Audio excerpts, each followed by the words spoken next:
우리나라는 1945년 해방 이후 3년여의 미군정을 거쳐 1948년 5월 10일 총선거를 통해 재헌국회를 구성, 8월 15일에 대한민국 정부를 수립하였습니다. 대한민국 정부 수립은 우리 민족의 운영을 우리 스스로 결정하고 책임지는 진정한 독립국가의 새 출발이라는 점에서 큰 의의가 있다고 할 수 있습니다. 그러나 대한민국 정부가 수립되기까지의 과정은 결코 쉽지 않았습니다. 식민지에서 이제 막 해방된 피폐한 경제 상황 속에서 정치적으로는 분열과 대립이 있었고 강대국의 이익이라는 변수까지 작동하여 1945년부터 1948년까지 한반도의 상황은 혼란 그 자체였습니다.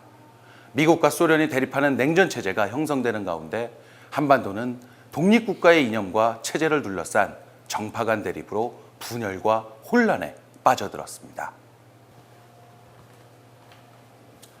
이러한 상황 속에서 1948년 5월 10일 거행된 총선거를 통해 남한의 민주적 방식에 의한 자율적 정부 수립이 이루어졌습니다.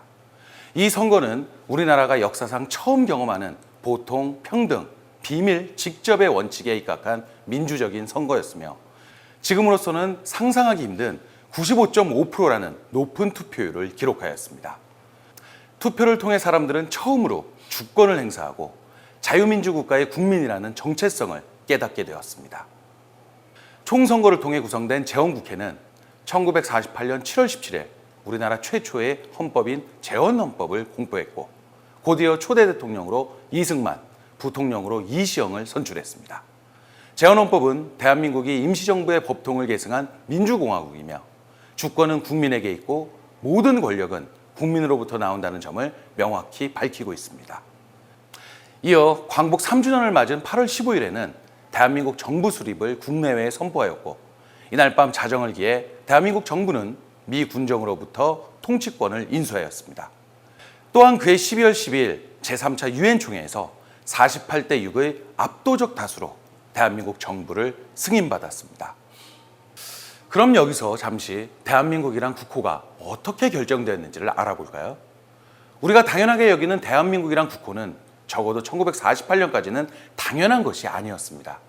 한국, 조선이 많이 사용되었고 대한이나 고려도 자주 쓰였습니다.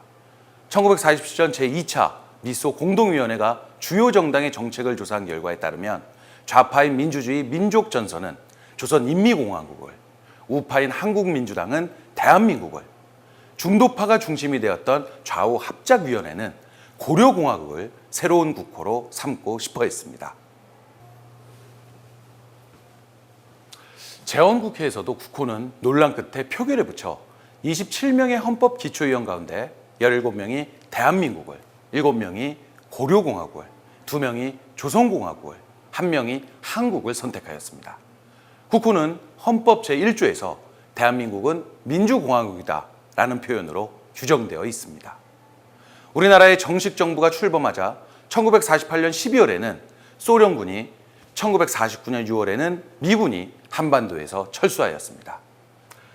이처럼 광복 이후 정부 수립 과정은 결코 순탄치 않았지만 대한민국 정부가 수립됨으로써 대한민국은 국제사회에서 주권을 보유한 완전한 독립국가로 등장하였습니다.